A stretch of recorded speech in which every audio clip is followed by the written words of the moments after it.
আলাইকুম, আশা করি সবাই ভালো আছো। আজকে আমরা 11.2 এর শেষ লেকচার আলোচনা করব। তো শেষ লেকচারে আমরা একটা গাণিতিক সমস্যা দেখব। তো দেখো কি গাণিতিক সমস্যা দেওয়া আছে, বলা আছে এ বি সি বিন্দু তিনটির স্থানাঙ্ক -2 1 10 6 আর a -6।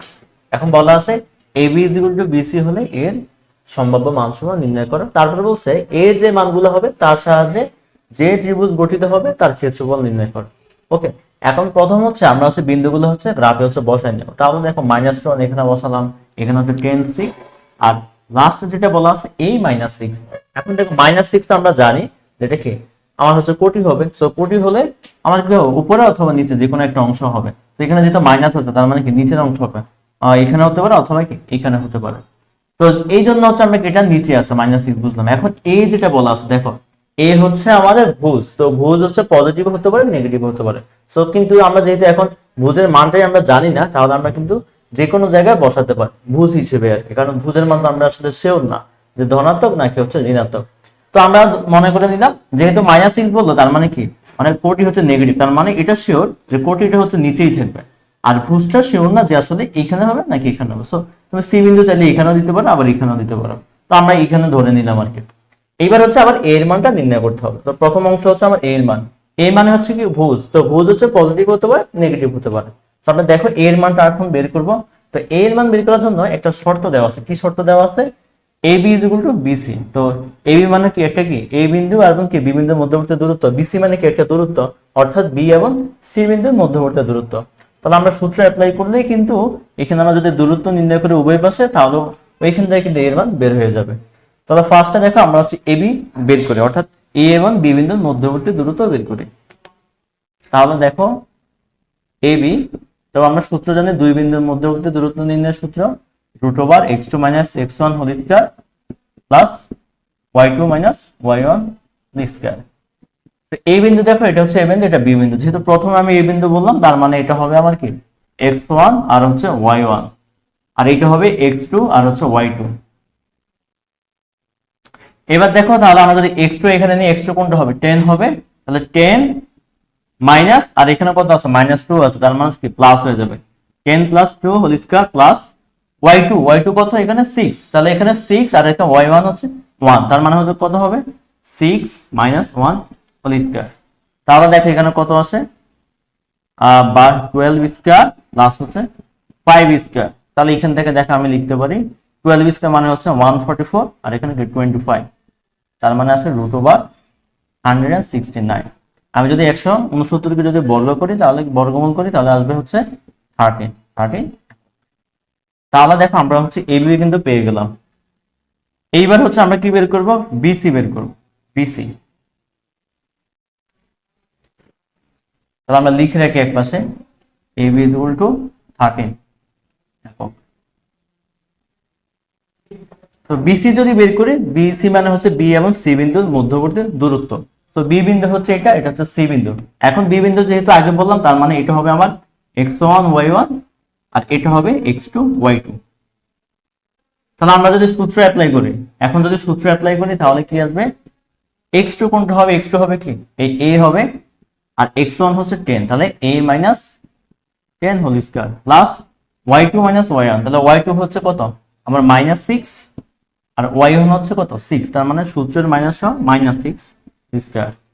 এখান থেকে দেখো আমরা লিখতে পারি a - 10 হোল স্কয়ার। তাহলে কত আসে এখানে -12 হোল স্কয়ার। তাহলে দেখো এখান থেকে আমার আসে 144। তাহলে দেখো এটাই আমাদের বিসি। এখন দেখো আমরা এবি পেয়ে গেলাম, বিসি পেয়ে গেলাম। এখানে যে শর্ত আছে, এবার শর্ত মতে যদি আমরা লিখি তাহলে কিন্তু এর মান পেয়ে যাব। তাহলে দেখো আমরা লিখে ফেলি যে প্রশ্ন মতে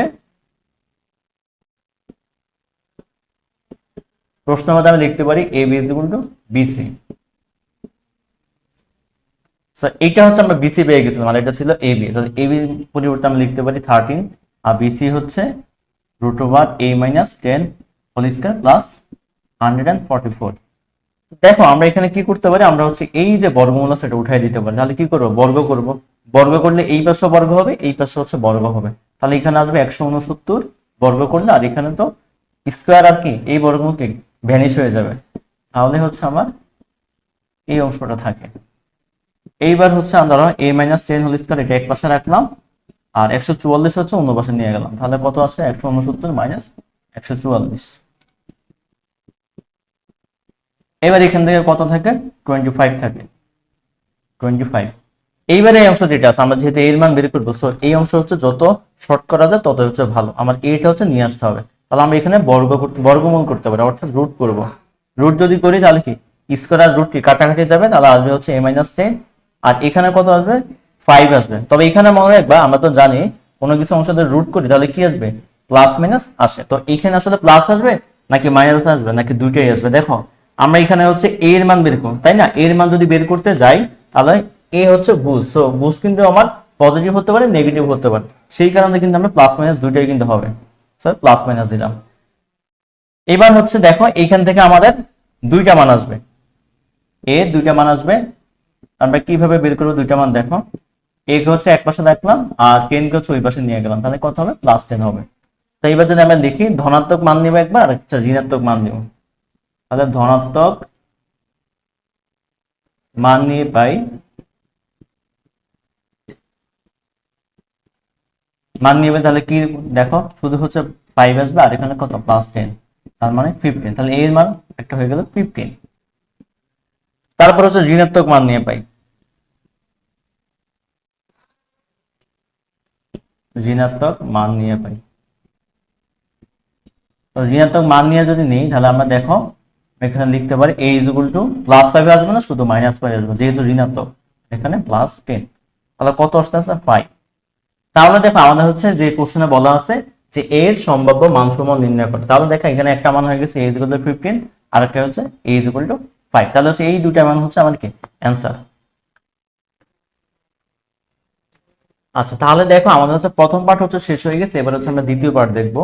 তো দ্বিতীয় পার্টে হচ্ছে আমাকে বলা আছে এর মানের সাহায্যে যে ত্রিভুজ গঠিত হয় এর ক্ষেত্রফল নির্ণয় করো। তো এর মান কয়টা ছিল, দুইটা ছিল কিন্তু 5 আর একটা কি 15, তার মানে হচ্ছে আমার কি দুইটা হচ্ছে কি ত্রিভুজ আসবে, অর্থাৎ দুইটা ত্রিভুজের ক্ষেত্রফল আমাকে নির্ণয় করতে হবে। তো প্রথম হচ্ছে যদি a ইজ ইকুয়াল টু 5 নিই তাহলে কি 5 মাইনাস 6 হবে, তাহলে হচ্ছে এই বিন্দুটা এইখানে থাকবে। তাহলে দেখো এখন এবিসির মাধ্যমে কিন্তু একটা ত্রিভুজ হয়ে গেছে, এখন এই ত্রিভুজ ক্ষেত্রের হচ্ছে কি ক্ষেত্রফল নির্ণয় করতে হবে। তো ত্রিভুজ ক্ষেত্রের ক্ষেত্রফল যদি আমি নির্ণয় করতে চাই দুইটা পদ্ধতি আছে, একটা হচ্ছে পরিসীমার পদ্ধতি আর একটা হচ্ছে স্থানাঙ্ক পদ্ধতি।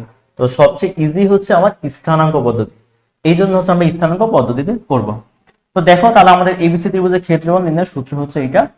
আচ্ছা তো আমরা যদি ক্ষেত্রফল নির্ণয় করতে যাই তো প্রথম কাজটা কি হবে, আমাদের ঘড়ির কাঁটার বিপরীত দিকে সাজিয়ে নেব। দেখো ঘড়ির কাঁটার বিপরীত দিকে যদি সাজিয়ে নিতে চাই তাহলে বিন্দু আছে তিনটা।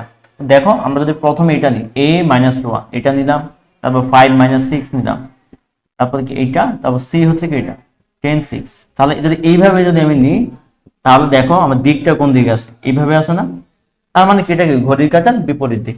তাহলে আমরা হচ্ছে এই বিন্দুগুলোকে ঘড়ির কাঁটার বিপরীত দিকে নিয়ে নেব। তাহলে আমরা বলতে পারি যে a মাইনাস 2 1, b 10 6 ও c 5 মাইনাস 6 বিন্দুগুলোকে ঘড়ির কাঁটার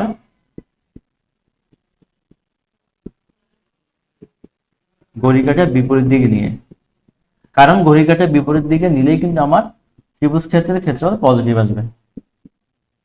নিয়ে এবার হচ্ছে আমরা সূত্রের মধ্যে জাস্ট মানগুলো বসাই দিব।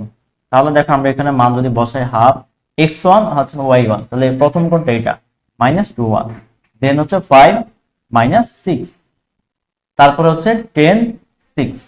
এবার হচ্ছে প্রথম যে আমার ভুজের কোণটি আছে এটা কিন্তু আবার রিপিট হবে, তার মানে এটা আসবে মাইনাস 2 1। ওকে, এইবার হচ্ছে আমাদের হচ্ছে এখানে কি ক্যালকুলেশন করতে হবে, অর্থাৎ আমরা ক্রস গুণন করব, দুই পাশে হচ্ছে ক্রস গুণন করব। তো প্রথম যদি আমরা ক্রস গুণন করি তাহলে দেখো কি আসে, তাহলে ক্রস গুণন করলে কি এই বরাবর আসবে ক্রস গুণন এই বরাবর। তাহলে দেখো আমরা যদি ক্রস গুণন করি তাহলে দেখো এখানে কত আসবে 12, আর মাঝখানে কি হবে প্লাস পজিটিভ চিহ্ন হবে, কারণ আমরা বলেই দিয়েছি আগের ভিডিওগুলোতে যে প্রথম যখন আমরা ক্রস গুণন করব তার মাঝখানে কিন্তু পজিটিভ চিহ্ন আসবে, আর হচ্ছে দ্বিতীয়বার যখন ক্রস গুণন করব তার মাঝখানে নেগেটিভ চিহ্ন আসবে। তাহলে এখানে আসবে তারপর 5 6 30, তারপরে হচ্ছে প্লাস 10, দেন এবার হচ্ছে এইগুলা বিপরীত দিকে যেগুলো আছে এগুলা করব।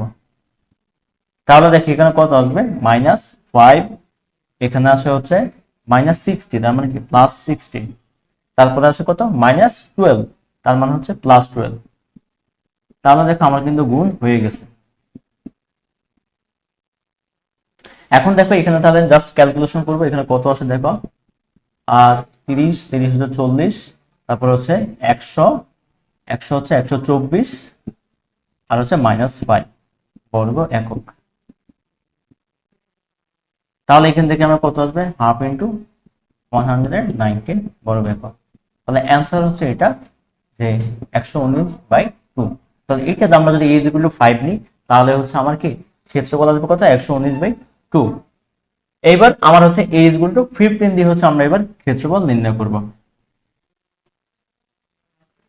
তাহলে দেখো এবার হচ্ছে আমরা a=15 দিয়ে হচ্ছে আমরা ত্রিভুজের ক্ষেত্রফল নির্ণয় করব। তো 15 যদি হয় তাহলে দেখো আগে ছিল আমার কত, a মাইনাস মানে 5 - 6 ছিল, এখন 15 - 6। জাস্ট হচ্ছে আমার সি বিন্দুটা হচ্ছে কি অবস্থানটা একটু চেঞ্জ হবে। তো চেঞ্জ হলে হচ্ছে আমার চিত্রটা হচ্ছে এরকম আসে। এখন যে এ বি আর সি বিন্দু দিয়ে ত্রিভুজ হলো, এই ত্রিভুজ ক্ষেত্রে আমার কি ক্ষেত্রফল নির্ণয় করতে হবে। তো আমরা আগের বারের মতোই আমরা হচ্ছে স্থানাঙ্ক পদ্ধতি বের করব। তো স্থানাঙ্ক পদ্ধতি দিয়ে যদি আমরা বের করতে চাই তাহলে ফার্স্ট কি কাজ করতে হবে, আমাকে বিন্দুগুলোকে হচ্ছে কি ঘড়ির কাঁটার বিপরীত দিকে নিয়ে নিতে হবে। তো আমরা আগের ভিডিও যেটা ছিল, আগের ভিডিও মানে হচ্ছে আগের ভিডিওগুলোতে আমরা দেখছিলাম কিভাবে হচ্ছে কি ঘড়ির কাঁটা বিপরীত দিকে নিয়ে করতে হয়, এবং এই ভিডিওতে আমরা একটু আগে a=5 দিয়ে কিন্তু দেখাইছিলাম কিভাবে ঘড়ির কাঁটা বিপরীত দিকে নিতে হয়। প্রথম হচ্ছে এই বিন্দু যদি নিই, তারপর কি এই সি বিন্দু নিই, তারপর বি বিন্দু নিই, তাহলে কিভাবে কি ঘড়ির কাঁটা বিপরীত দিকে আসতেছে। হ্যাঁ, তাহলে হচ্ছে দেখো আমরা এখন জাস্ট বসাই দেবো, হাফ ইন্টু তাহলে x1 y1 আসবে। তাহলে x1 y1 কোনটা, এটা -21 মানে ফার্স্ট আছে। তারপরে কিন্তু বি বিন্দু কিন্তু আসবে না, আমার কি ঘড়ির কাঁটা বিপরীত দিকে নিতে হবে। আমরা কিন্তু অ্যালফাবেটিক অর্ডারে যদি এখানে নিই তাহলে কিন্তু হবে না। সো তারপরে কি আসবে 15 - 6, তারপর সি বিন্দু, তাহলে কত 10 6, দেন প্রথম যে আমার কি ভুজের কোটি আছে এটা কিন্তু আবার আসবে, তাহলে -2 1। এইবার কি করতে হবে, এবার হচ্ছে আমাদের ক্রস গুণন করতে হবে। তো ক্রস গুণন হচ্ছে প্রথম আমরা এই বরাবর করব, এবং ক্রস গুণন করার সময় মাঝখানে হচ্ছে কি পজিটিভ চিহ্ন আসবে। তাহলে দেখো আমরা যদি ক্রস গুণন করি, এখানে কত আসে হাফ, তারপর দেখো এখানে আসবে 12, তারপর এখানে আসে হচ্ছে কত 6.90, তারপরে কত +10, একটা অংশ হয়ে গেছে। তারপর এই যে আমার হচ্ছে বিপরীত দিকে, এবার এই দিকে হচ্ছে ক্রস গুণন করব। তাহলে এদিকে করলে কত আসে দেখো 15 আসে, তার মানে -15। এখানে কত -60, তার মানে কি +60 আসবে। তারপর হচ্ছে -12, তার মানে কত আসবে +12। তাহলে দেখো এবার হচ্ছে আমরা ক্যালকুলেশন করলেই কিন্তু হয়ে যাবে এত বড় একক। তাহলে দেখো এখানে কত আসে 90 আর হচ্ছে 10, তাহলে 100 আসে এখানে, 160, আর হচ্ছে 160 এর সাথে যদি আমরা 24 যোগ করি 184, তাহলে 184 মাইনাস হচ্ছে কত 15 আসবে, -15 এত বর্গ একক। তাহলে এইখান থেকে আমরা যদি বিয়োগ করি তাহলে কত আসে 169 বর্গ একক। তাহলে অ্যান্সার হচ্ছে আমার কত 169/2 বর্গ একক। তাহলে দেখো, তাহলে এটাই হচ্ছে আমার এ যদি 15 হয়, অর্থাৎ আমার হচ্ছে ভুল যদি 15 হয়, তাহলে হচ্ছে আমার এই 15 - 6 বিন্দু নিয়ে বাকি যে দুই বিন্দু আছে তার মাধ্যমে যে আমার ত্রিভুজ গঠিত হয়, এবং ত্রিভুজ গঠিত হলে যদি আমি ক্ষেত্রফল নির্ণয় করি, এই ক্ষেত্রফল নির্ণয় অ্যান্সার কত 169/2। তো এই হচ্ছে আমাদের আজকের গাণিতিক সমস্যা। যদি কোনো সমস্যা থাকে তোমরা হচ্ছে কমেন্ট বক্সে জানাবা।